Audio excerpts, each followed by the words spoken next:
नमस्कार दोस्तों, जैसा कि आप जानते हैं हमारा सब्जेक्ट था हिंदी। काफ़ी दिनों से कुछ निजी कारणों से हमारा जो विषय है वो कंटिन्यू नहीं चल पा रहा था। तो अभी क्या है, हम स्टार्ट करेंगे पुनः और पुनः उसी गति से हम अपने लेक्चर्स को कंटिन्यू करते हैं। तो जैसा कि आप जानते हैं कि हमने संज्ञा सर्वनाम, उससे पहले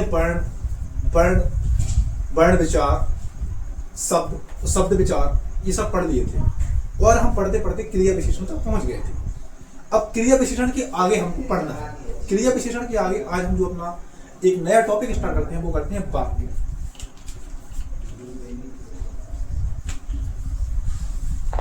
कौन सा टॉपिक करते हैं स्टार्ट? वाक्य। वाक्य होते क्या है, ठीक है। तो हमने पहले तो वर्ण पढ़ लिया था, वो वर्ण से पहले पढ़ा था अक्षर।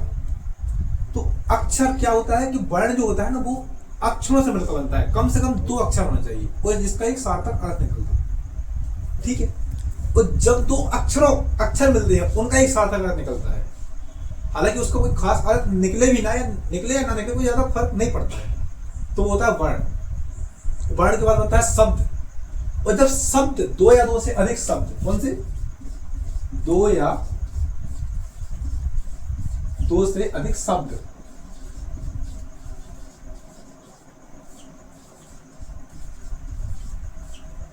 दो या 2 से अधिक शब्द जिनका कोई सार्थक अर्थ निकलता हो,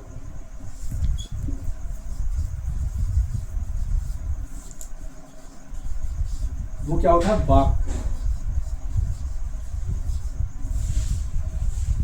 ठीक है, 2 या 2 से अधिक शब्द जिनका कोई सार्थक अर्थ निकलता है क्या कहा जाता है? वाक्य कहलाता है।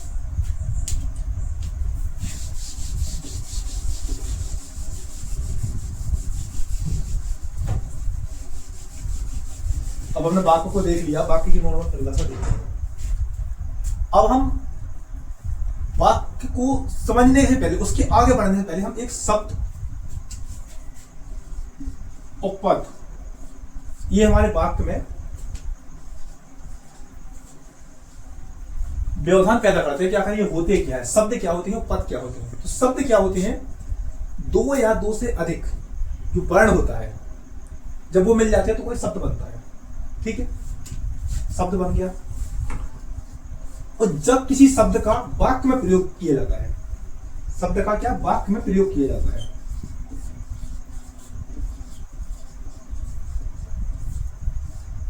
जैसा कि हम पहले देख चुके हैं, जो वाक्य होते हैं, वाक्य के अंतर्गत या वाक्य में कम से कम 2 शब्द होते हैं जिनका कोई विशेष सार्थक अर्थ में निकलता है, ठीक है। तो जब कोई शब्द वाक्य में प्रयोग किया जाता है तो वहां कहलाता है पद, ठीक है। जब कोई शब्द वाक्य में प्रयोग किया जाता है तो वह कहलाता है पद, ठीक है। अब हम वाक्य की संरचना और देख लेते हैं। क्या है वाक्य होता क्या है, उसकी संरचना क्या होती है, क्योंकि ये बहुत जरूरी पड़ेगा कहीं ना कहीं। ये तो बाद में फिर अपन को आगे बढ़ने में, कहीं ना कहीं चीजों को समझने में व्यवधान पैदा कर सकता है, ठीक है। तो एक वाक्य हम लोग बचपन से ही पढ़ते आते हैं कि राम आम खाता है, वो आम ही खाता है। राम आम खाता है, अभी खाएगा भी क्या, सीजन में ऐसे चल रहा है आम का,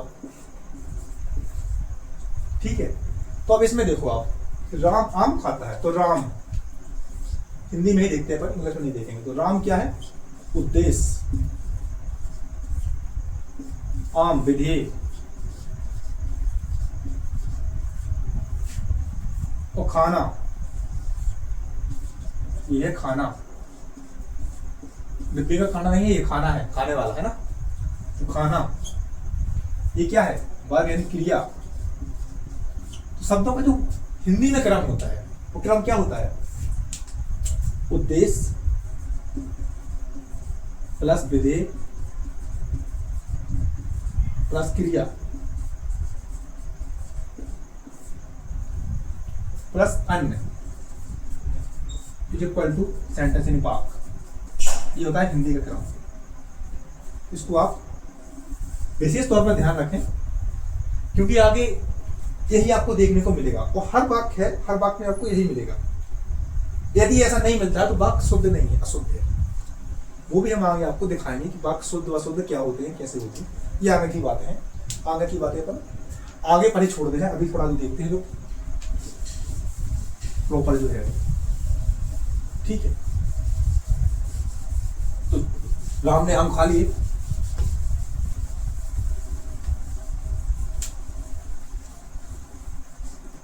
अब हम देखते हैं वाक्य के प्रकार कि वाक्य होते कितने प्रकार के हैं।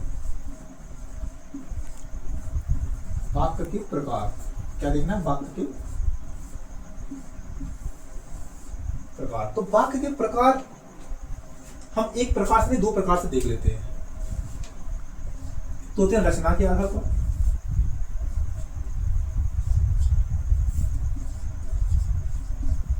रचना के आधार पर, तो एक होते हैं अर्थ के आधार पर।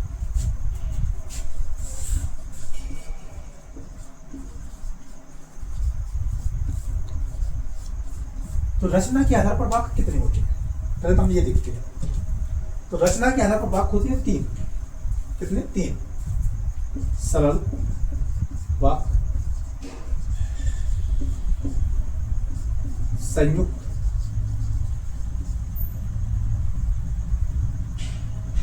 वाक्य और मिश्र वाक्य या मिश्रित वाक्य, ठीक है।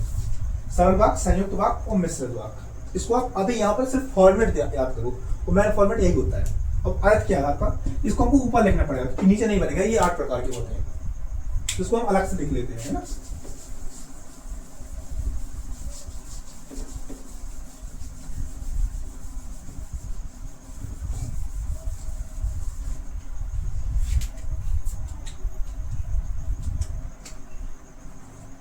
तो अर्थ के आधार पर वाक्य,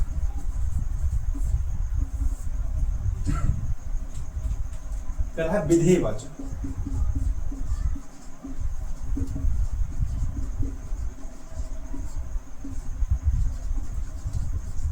निषेधवाचक,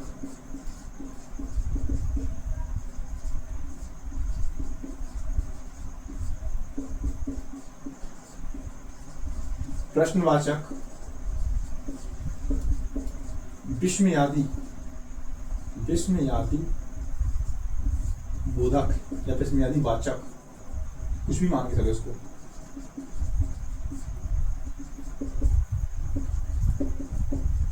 संदेहवाचक, संकेतवाचक,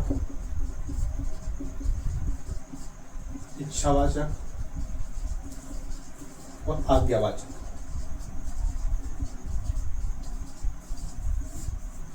वाक्य,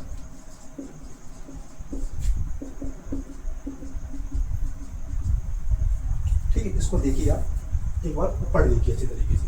विधेयवाचक, निषेधवाचक, प्रश्नवाचक, विस्मयादिवाचक या विस्मयादि वाचक ही उसको बोलते हैं, संदेहवाचक, संकेतवाचक, इच्छावाचक और आज्ञावाचक। अब हम इसको अलग अलग देखते हैं और अलग अलग देखते हुए अपने क्लास को आगे बढ़ाते हैं। तो सबसे पहले हम देखते हैं रचना के आधार पर। अगर वाक्यों की रचना के आधार पर वाक्य कैसे होते हैं।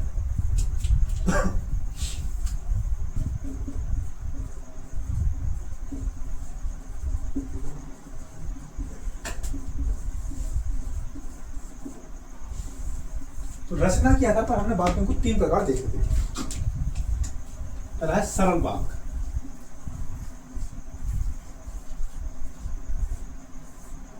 सरल वाक्य में सीधा सीधा होता है चीजें, एक तो बिल्कुल सरल होता है। पहली बात तो ये है समझने लायक। सरल कैसे होता है कि एक तो इसमें एक उद्देश्य होता है, एक विधेय होता है और इसमें एक क्रिया भी होती है। एक चीज तो पहले ये देखो, उद्देश्य, विधेय और क्रिया एक एक होगी, पहली चीज। दूसरी बात यह है कि इसमें लिंग और वचन, लिंग और वचन, इसका कोई खास प्रभाव इस वाक्य पर पड़ता नहीं है। अब बोल तो दिया, साबित ही तो करना पड़ेगा कि सरल वाक्य बिल्कुल पहले तो मतलब समझने के लिए अच्छा है, क्योंकि यहाँ पर सिर्फ आप कॉन्सेप्ट समझो। भाई बुक पढ़ने के लिए मार्केट में बहुत सारे उपलब्ध है, तो आप कहीं से भी पढ़ सकते हो। मेन होता है कॉन्सेप्ट। जब आपको वो समझ में जाएगा तो आप किसी भी बुक को पढ़ोगे तो आपको आराम से चीजें समझ में आ जाएगी। तो सरल वाक्य करें तो उसमें बिल्कुल सरल होता है, क्योंकि उसमें एक उद्देश्य होता है, एक विधेय होता है, एक क्रिया होती है। ठीक है, तो इसमें लिंग और वचन का कोई खास प्रभाव नहीं पड़ता। जैसे एक है कि राम आम खाता है, पहले तो ये है, ठीक है, राम आम खाता है। अब ये है, अब मैंने बोला पहले कि लिंग का कोई खास प्रभाव नहीं पड़ता, वो वचन का, तो पहले लिंग का देख लेते हैं। अब सीता आम खाती है, तो ये वाक्य में क्या है, क्या है, सरल वाक्य है, पहले तो ये चीज है। ठीक है, अब इसमें ये हो गया, लिंग का कोई खास प्रभाव नहीं पड़ेगा। अब अपन को वचन का देखना है, तो वचन के लिए जैसे अपन ने बोल दिया कि सीता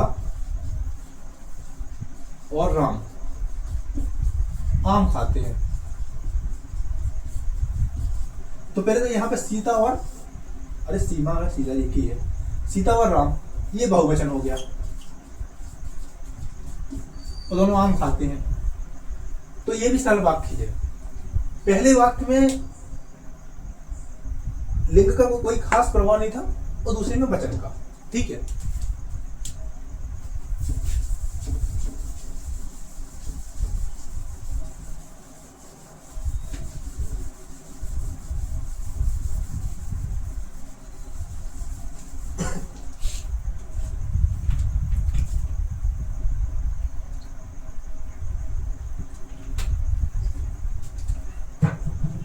अब दूसरा देखते हैं हम,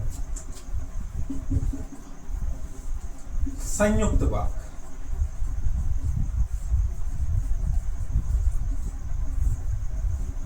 तो संयुक्त का मतलब क्या होता है? संयुक्त वो चीज होती है, इसको हिंदी में बोलते हैं, इंग्लिश में सॉरी, ज्वाइंट। मतलब समझने के लिए, याद करवाने के लिए बोल रहा हूं, हालांकि इसको कोई और मतलब भी होगा। तो इसमें क्या है कि दो वाक्यों को जोड़ा जाता है, जोड़ दिया, ये जोड़ दिया, मतलब प्लस लगा दिया, सीधी बात है। किसके माध्यम से? योजक चिन्हों के माध्यम से। तो एक ये वाक्य क्या, पहला वाक्य, और ये दूसरा वाक्य, बीच में लगाइए योजक चिन्ह।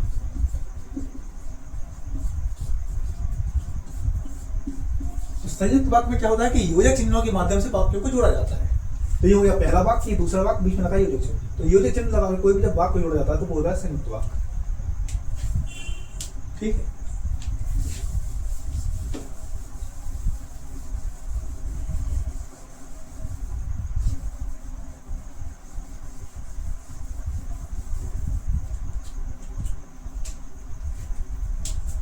उदाहरण देख लो इसका कि राम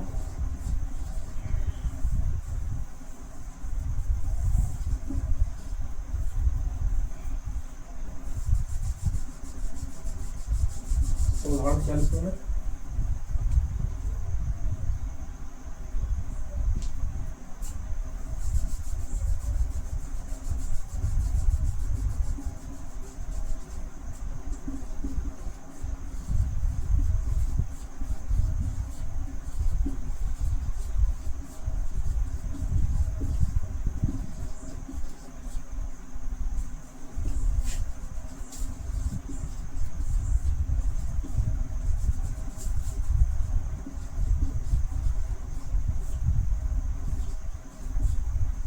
राम श्याम से 5 फीट ऊंचा है, लेकिन वह उससे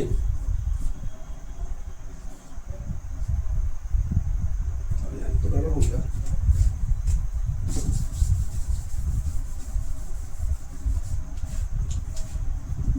राम 5 फीट ऊंचा है,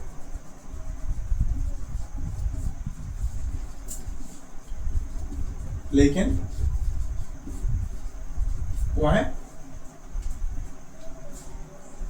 5 फीट जंप नहीं कर सकता, जंप नहीं कर सकता। ये डिस्टर्ब हो गया। ठीक है, राम 5 फीट ऊंचा है, लेकिन वह 5 फीट जंप नहीं कर सकता, 5 फीट ऊंचा जंप नहीं कर सकता। ठीक है, ये हो गया संयुक्त वाक्य।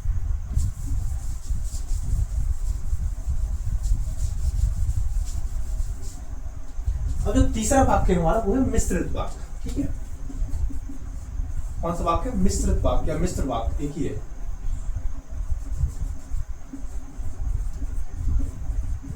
तो मिश्र वाक्य और संयुक्त वाक्य, अब इस दोनों को समझो आप कि जो संयुक्त वाक्य होते हैं वो पहला वाक्य और दूसरा वाक्य दोनों के बीच में ये जो योजक चिन्ह होते हैं उनको लगा दिए जाते हैं। योजक चिन्ह आप देख लेना पुराने वाले क्लासेस उसमें डली हुई है, ठीक है, जो हमारे चिन्हों के बारे में मैंने अलग से बताया है, तो आप वहां पर जाकर देख लेना, ठीक है, विराम चिन्ह करके वो वीडियो डली हुई है। अब तो मिश्र वाक्य, तो मिश्र वाक्य में क्या होता है, पहला वाक्य होता है, ये पहला वाक्य हो गया, और दूसरा होता है आश्रित वाक्य।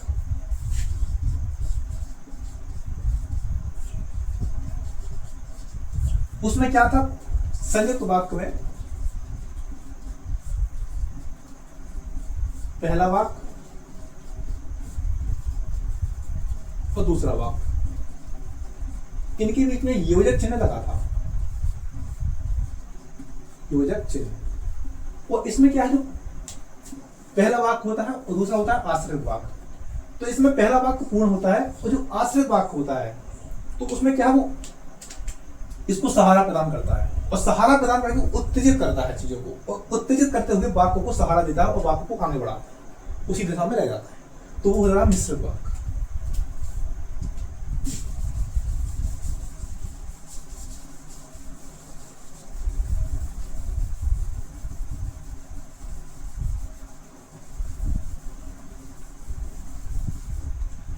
उदाहरण देखते हैं इसका।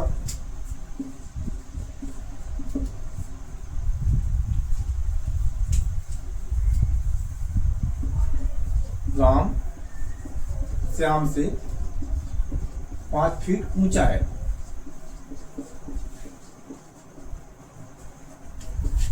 वह राम श्याम से 5 फीट ऊंचा है, वह श्याम से दूर है, या उसका घर श्याम से दूर है, कुछ भी डाल लो, श्याम से दूर है, ये हो गया।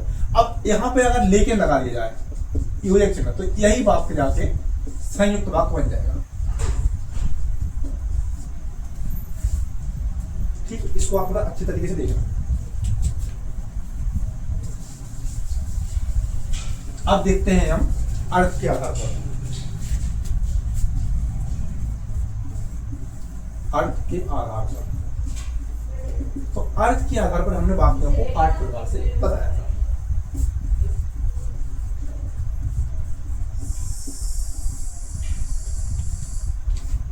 अब देखते हैं अर्थ के आधार पर वाक्य 8 प्रकार के। तो सबसे पहला प्रकार था वो था हमारा विधानवाचक वाक्य।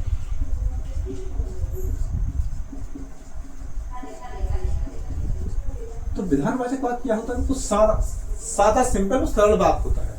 वो कहते हैं ना, सादा जीवन उच्च विचार, तो ये जो सादा वाक्य होता है ना वो ऐसा ही होता है। जैसे गंगा बहती है, इसका एग्जांपल यही है,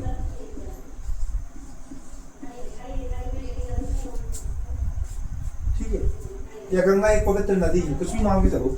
मैं एग्जांपल ज्यादा फोर्स नहीं कर रहा हूं क्योंकि कॉन्सेप्ट ज्यादा फोर्स है मेरा। गंगा एक पवित्र नदी है,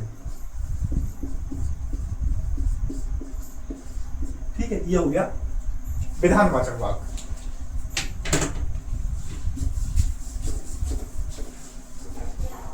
अब जो दूसरा वाक्य है वो है निषेधवाचक वाक्य। अब इसको देखो, यहाँ पे इसको थोड़ा समझने वाला है।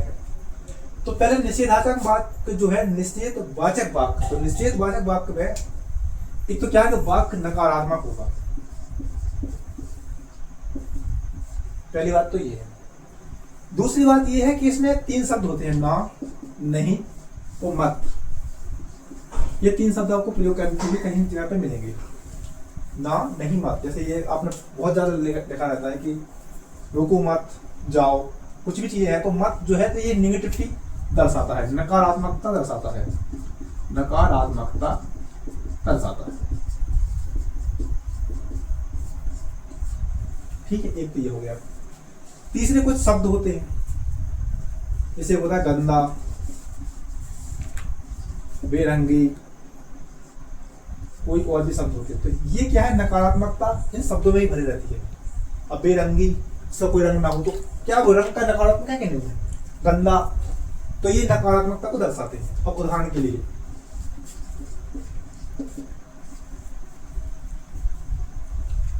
ऊपर लिखता हूँ उदाहरण, बन जाएगा ये। वही है, कुछ भी एग्जाम्पल देखो कि गंगा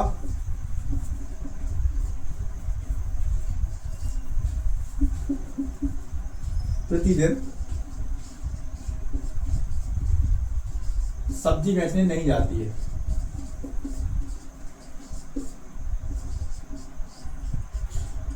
तो यहाँ पर गंगा क्या है? नदी नहीं है भाई, यहाँ पर गंगा ये लड़की का नाम है या महिला का नाम है, जो भी है। तो निश्चित हद तक वाक्य हो गया है ना। अब तीसरा जो वाक्य है वो है प्रश्नवाचक।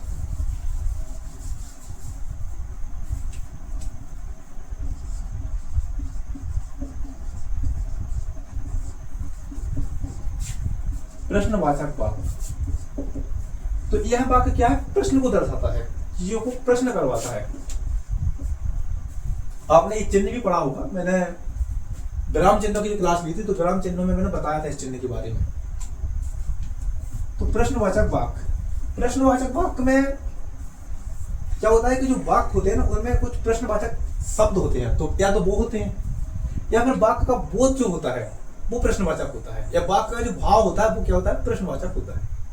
अब देखिए आप प्रश्नवाचक वाक्य की जो कुछ शब्द है उन शब्दों को हम देखते हैं, जैसे कितना, किसे, कब, कैसे, क्यों, ये शब्द जो है वो क्या? प्रश्नवाचक शब्द है। अब एक उदाहरण क्या है? उदाहरण वही है, कितना प्यारा तुझे रब ने बनाया, तो आगे आपको पता ही होगा, तो वही लगा दो, वही।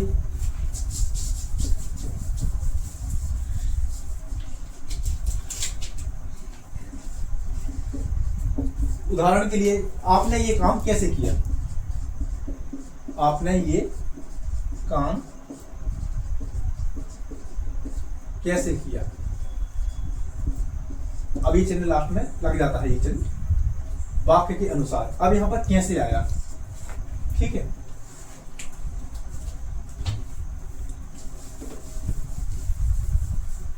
अब चौथा जो वाक्य का हम प्रकार पढ़ रहे थे अर्थ के आधार पर, उसमें जो चौथा है वह विस्मयादि बोधक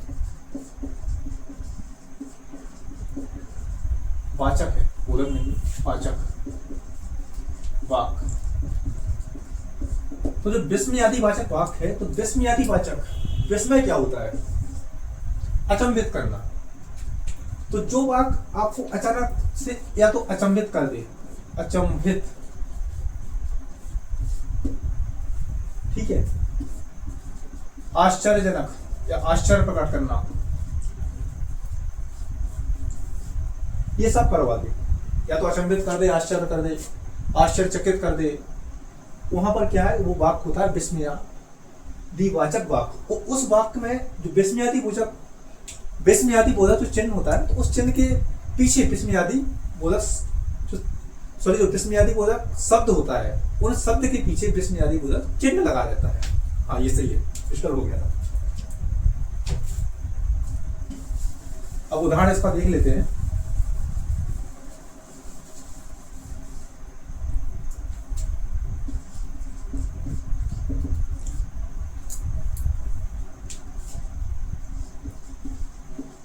अरे ये कैसे हो गया?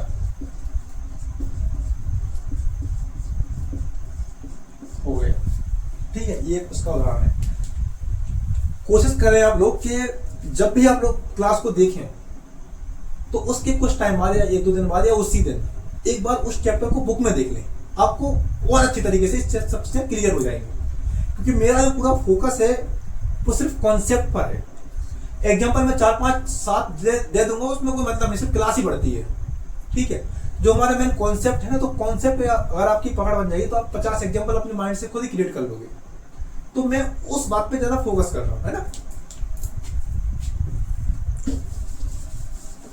अब देखिए आप, इच्छावाचक वाक्य, तो इसमें क्या है? व्यक्ति की इच्छाओं को प्रकट किया जाता है, ठीक है। जैसे ये कि मेरी इच्छा है क्या, चाय पीने चले, यही एग्जांपल हो गया, ठीक है। मेरी चाय पीने की इच्छा है,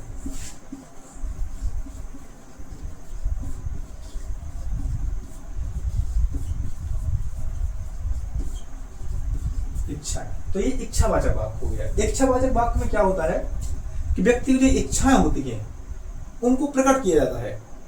और कैसे प्रकट किया जाता है? एक वाक्य के माध्यम से। आप दूसरे व्यक्ति से बोलते हैं, संबोधित करते हैं कि मेरी इच्छा है चाय पीने, आप स्वयं से संबोधित करते हैं, स्वयं से बोलते हैं, तो वहां पर इच्छावाचक वाक्य होता है।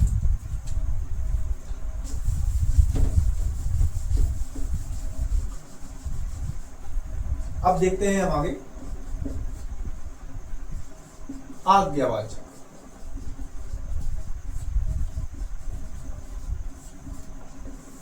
तो जो आज्ञावाचक वाक्य है आपको समझ में ही आ गया होगा। इसमें क्या है?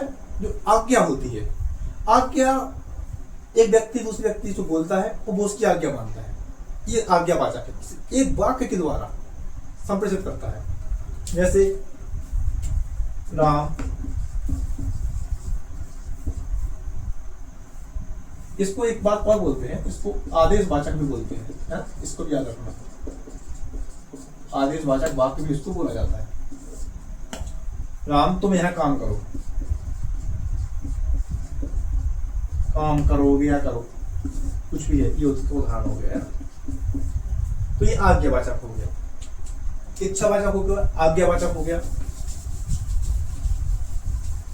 अब दो प्रकार और बची हैं इसकी।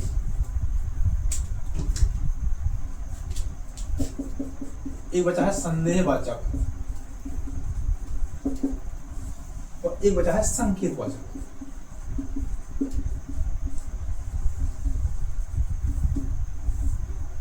संदेहवाचक जो वाक्य है इसमें व्यक्ति के ऊपर क्या है? शंका का बोध होता है। ठीक है, इस वाक्य में संदेहवाचक शंका का बोध होता है। शंका कैसी? शायद तुमने ये काम किया होगा,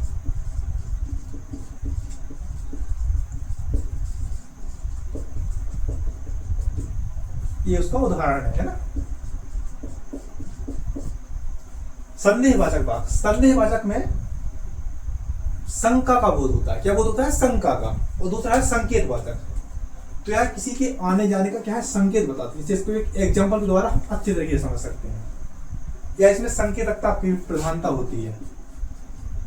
संकेत, कुछ भी लिखो। उदाहरण के लिए एक व्यक्ति संकेत कर रहा है अपने पिताजी के लिए कि यदि पिताजी यहां पर होते तो बात कुछ और होती।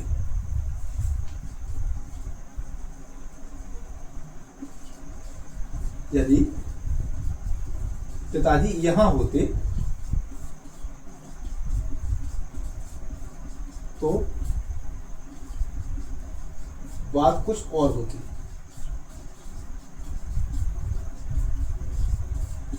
ठीक है, तो इन्हीं के साथ जो है तो हमारे वाक्य तो पूरे हो गए हैं।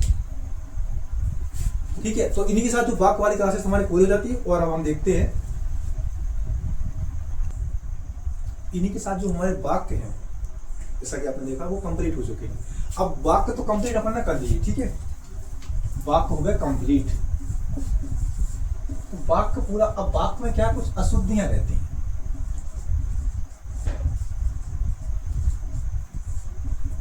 ठीक है, वाक्य तो हमने पढ़ ली। अब हम देखते हैं कि वाक्य में अशुद्धियां जो है वो कैसे है और उन अशुद्धियों को कैसे हमको सुधारना है। ठीक है, तो इनके अनुसार हम देखते हैं।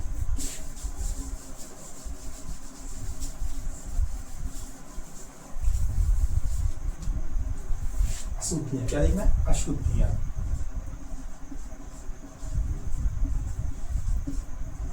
तो कोई वाक्य कब अशुद्ध होगा?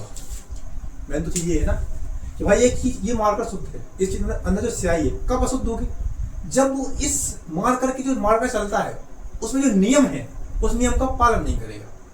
इसी प्रकार हिंदी क्या है? व्याकरण के अनुसार चलती है। तो जब हिंदी में जो वाक्य होंगे वो वाक्य व्याकरण के नियमों का पालन नहीं करेंगे तो वो वाक्य अशुद्ध कहलाए। ठीक है, क्या कहता है? अरे सीधा सीधा बोल देते हैं इसको कि व्याकरण के नियमों का पालन न करना।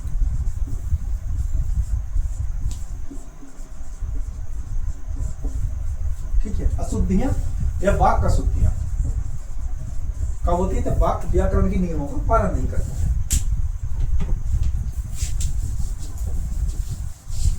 अब अशुद्धियां कितने प्रकार से हो सकती है?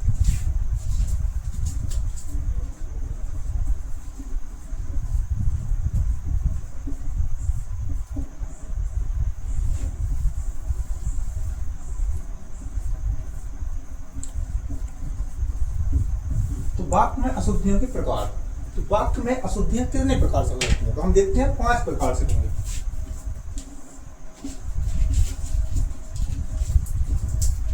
या तो व्याकरण की, व्याकरणिक, शब्दार्थ, वर्तनी, उच्चारण, उपाक। सॉरी, वाक्य में अशुद्धि नहीं है, अशुद्धियों के प्रकार है ये। तो 5 प्रकार से अशुद्धियां वाक्य में हो सकती है। या तो वह व्याकरणिक नियमों का पालन न करे। ठीक है, जैसे मैं आपको इसको भी प्रैक्टिकल तरीके से समझा देता हूं। जैसे एक वाक्य हम देखते हैं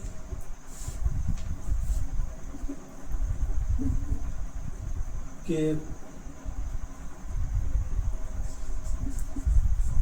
मोहम्मद खान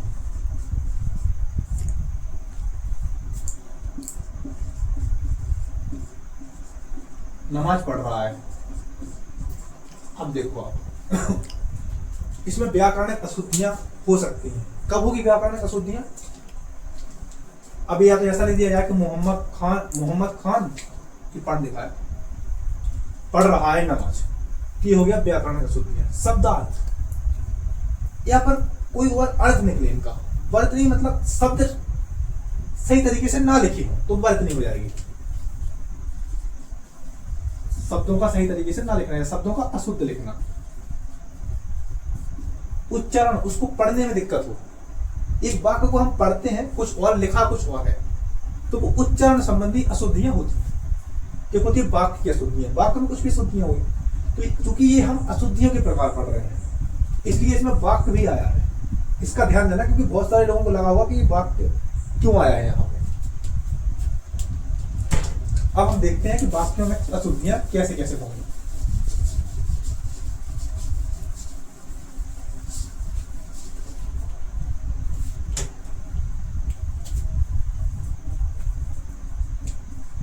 तो वाक्यों में अशुद्धियां,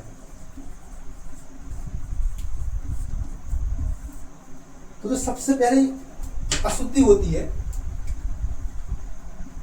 वो होती है लिंग के आधार पर, इसको बेस बनाते हुए।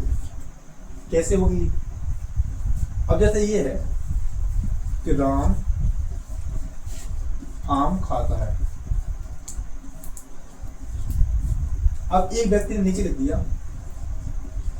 राम आम खाती है। अब देखो आप, ये है लिंग के आधार पर, मतलब राम क्या पुरुष है, खाती है, ये क्या है? ये पुल्लिंग है और स्त्रीलिंग है ये, तो ये अशुद्ध है वाक्य। कहने का तात्पर्य ये है कि जब वाक्य का उद्देश्य पुल्लिंग हो, ठीक है, तो वाक्य का अंत भी पुल्लिंग के साथ ही होगा, पहली चीज। दूसरी बात, जब दो व्यक्ति हो, इसको आप अच्छे से समझना, क्योंकि ये बहुत सारे लोगों को समझ में नहीं आती है इतने आसानी से। जब दो व्यक्ति पुल्लिंग हो, जैसे राम और सोहन,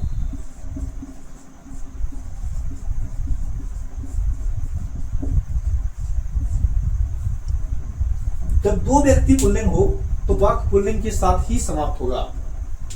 राम और सोहन बाजार जाते हैं।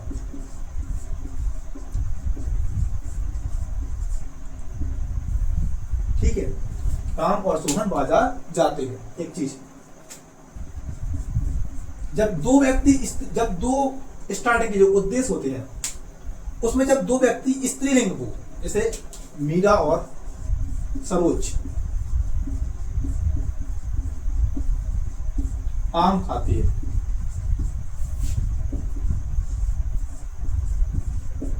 जब दो स्टार्टिंग के जो उद्देश्य होते हैं वो क्या होता है स्त्रीलिंग हो तो वाक्य स्त्रीलिंग के साथ ही समाप्त होगा। यहां पर ये हो गया। तीसरा देखते हैं,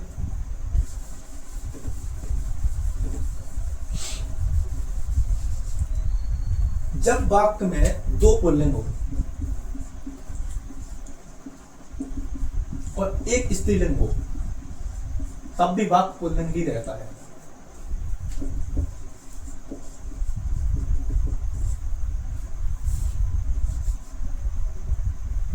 जैसे राम, सोहन और मीरा बाजार जा रहे हैं।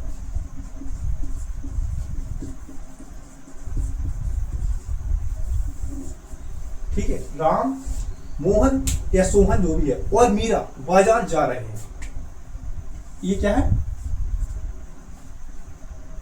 पुल्लिंग के साथ ही समाप्त हो रहे हैं, जा रहे हैं। ये बहुवचन हो गए। क्रिया इसमें क्या हो गई? बहुवचन हो गई, क्योंकि बहुवचन तो होगी, स्वाभाविक सी चीज है, क्योंकि इसमें 3 प्रश्न दिए गए थे।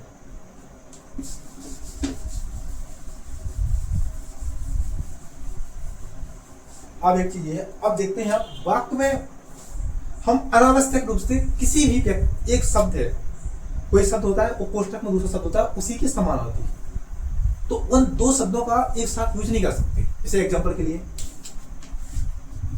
राम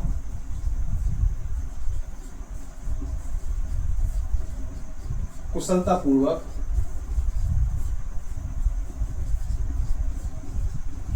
घर पहुंच गया, एक ये वाक्य है। ठीक है, अब ये बात तो सही है। अब इसको हम क्या है, कुछ लोग अगर ऐसा लिखने की कोशिश करें कि राम सकुशल या कुशलता पूर्वक,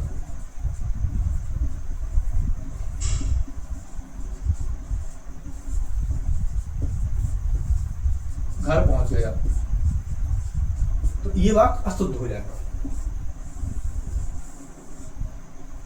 ठीक है, कहने का मतलब ये है कि दोहरे शब्दों का यूज इसमें नहीं कर सकते हैं। वाक्य में, किसी भी वाक्य में दोहरे शब्द का यूज हम नहीं कर सकते। अब तीसरा देखते हैं, दोहरे शब्द हो गए। वाक्य में एक निश्चित तालमेल होना चाहिए। जैसे मुझे राम के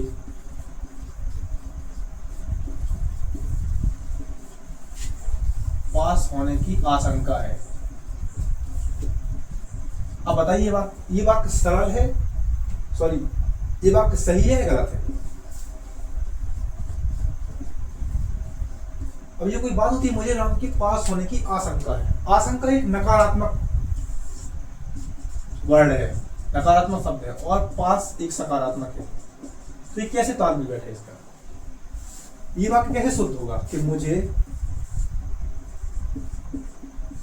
राम के पास होने की आशा है।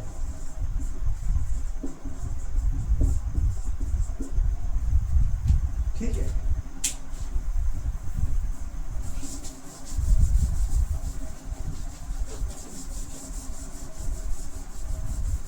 ये हो गया। अब हम देखते हैं, कुछ वर्ड होते हैं वो एक वचन होते हैं।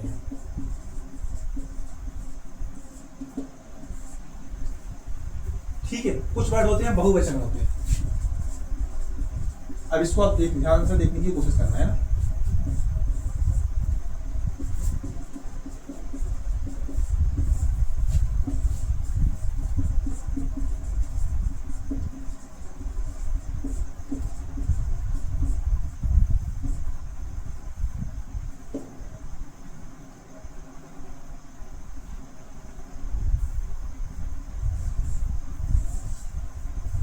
इसको एक ही यहाँ पे बता दूं मैं आपको, एक वचन शब्द होते हैं, जैसे जनता, भीड़, पानी। अब जनता में एक व्यक्ति तो होगा नहीं, तो उसका हमको वाक्यों के साथ सटीक तरीके से प्रयोग करना पड़ता है। अब ये बात एक वचन है। अब मैंने आपको ये बात क्यों बताई कि यहाँ पर एक वचन है, क्योंकि यहाँ पर एक वचन है तो हमको वाक्य को एक वचन के रूप में रखना पड़ता है। जैसे एग्जांपल के लिए यह इंदौर शहर है, तो यहाँ पर के भंवरकुआ में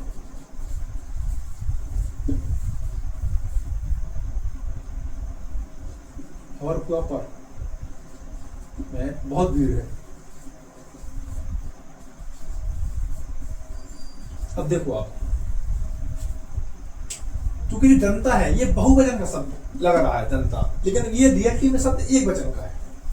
तो वाक्य को हमको एक वचन के साथ खत्म करना पड़ेगा। अभी ये हो गया हस्ताक्षर, दर्शन, ईटीसी, ये क्या है, एक वचन के शब्द है, लेकिन लगते हैं क्या, लेकिन इनको बहुवचन में इस्तेमाल किया जाता है। ये कुछ अपवाद होते हैं, तो इनको आपको याद करना पड़ेगा या देखना पड़ेगा। जैसे कहाँ पे जा रहे हो, वहां दर्शन करने जा रहे हैं, या बेदर्शन करने जा रहे हैं, वहां दर्शन करने जा रहे हैं,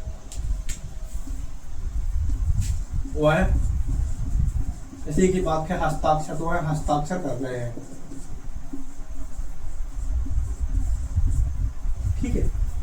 तो ये एक वचन और बहुवचन वाला जो मसला है वो उसको भी हमने सॉल्व कर दिया है।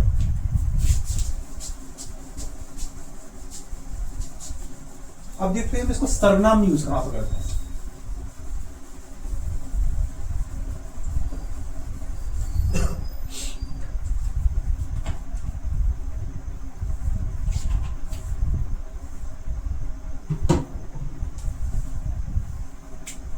तो सर्वनाम,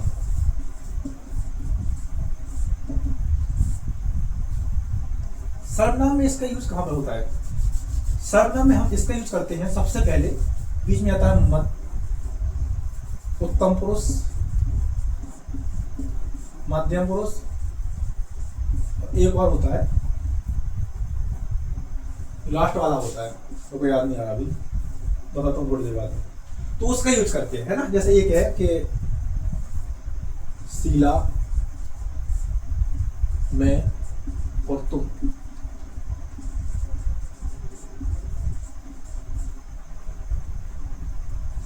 शीला, मैं और तुम बाजार जा रहे हैं। अब ये वाक्य, तो ये वाक्य गलत है, क्योंकि इसमें पहले आपको लिखना है उत्तम पुरुष, लिखना है मध्यम पुरुष। तो उत्तम पुरुष में कौन है, तुम,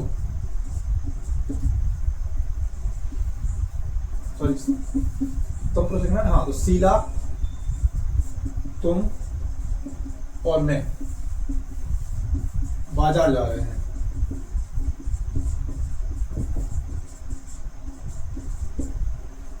शीला, तुम और मैं बाजार जा रहे हैं, ये वाक्य अपना क्या है, सही वाक्य है।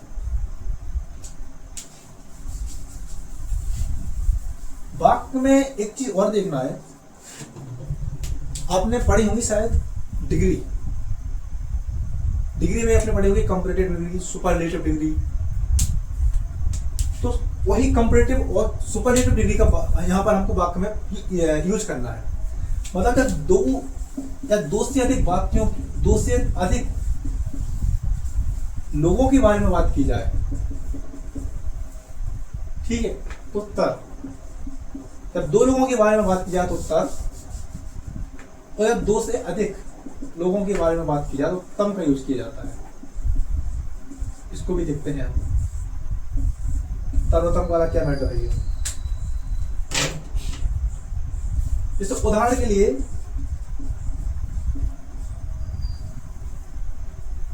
राम लक्ष्मण से श्रेष्ठतर है,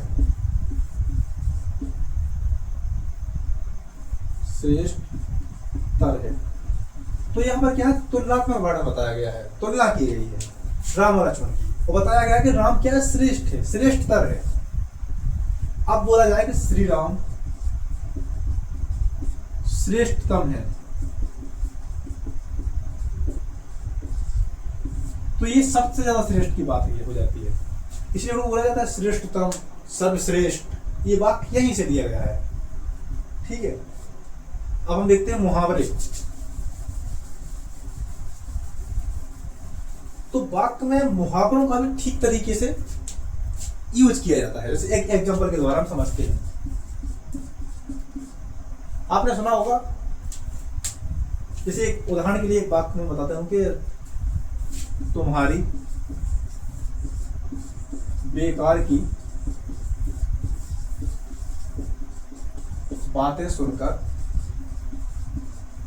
मेरे कान भर गए। अब ये एग्जांपल है, तो यहाँ पर क्या लिखा है कि तुम्हारे फालतू की या बेकार की बातें सुनकर मेरे कान भर गए। अब यहाँ भर गए नहीं भाई, ये कोई मुहावरा नहीं होता है, नहीं आप लोगों ने पढ़ा होगा, मैंने भी नहीं पढ़ा है। तो कान भर गए नहीं, तुम्हारी बेकार की बातें सुनकर मेरे कान पक गए, कान पक गए। तो इस तरह से हमको क्या है, मुहावरों के साथ भी सटीक तरीके से वाक्यों को रखना है।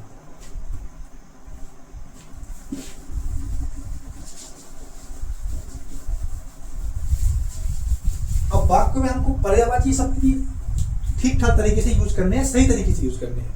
पर्यायवाची को कहीं पे भी नहीं डालना है, कहीं पे भी डाल दो। जैसे उदाहरण के लिए वह रोगी बीमार है, क्या वाक्य लिखा, वह रोगी बीमार है, या क्या अशुद्ध वाक्य है, ठीक है। वह रोगी बीमार है, अब भाई रोगी क्या बीमार, वो तो पहले से ही बीमार है कि नहीं, तो वह बीमार है।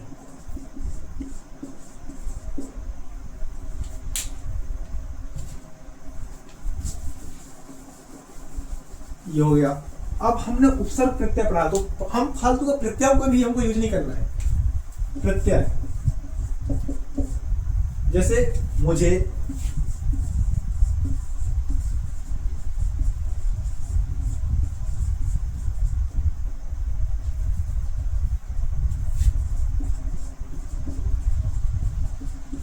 पैतृकता संपत्ति नहीं मिली है।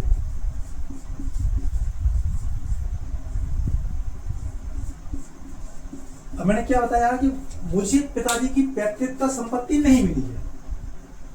अब ये वाक्य लिख दिया हमने, ये फालतू की डिग्री का यूज किया है यहाँ पर, सॉरी वो प्रत्यय का यूज किया है बढ़ाता का, यहाँ पर इसकी कोई आवश्यकता नहीं है। जबकि वाक्य का जो शुद्ध रूप होगा वो क्या होगा कि मुझे पिताजी की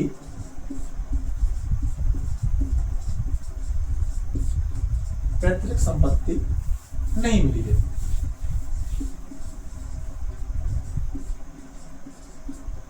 ये हो गया।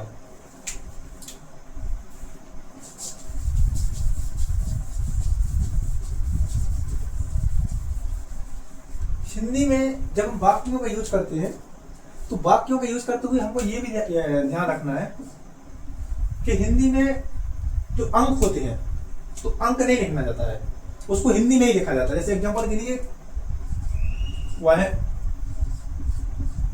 90 साल का हो चुका है,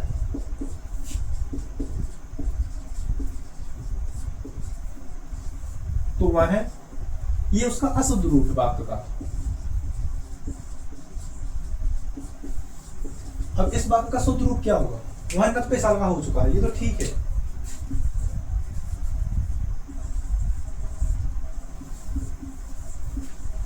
शुद्ध रूप क्या होगा, तो वह 90 साल का हो चुका है, ठीक है। तो इन्हीं के साथ जो हमारी बात अशुद्धि हमारी क्लासेस है, ठीक है, वो समाप्त हो जाती है। तो अब हम मिलते हैं किसी दूसरे नए टॉपिक के साथ। बहुत बहुत धन्यवाद आपका।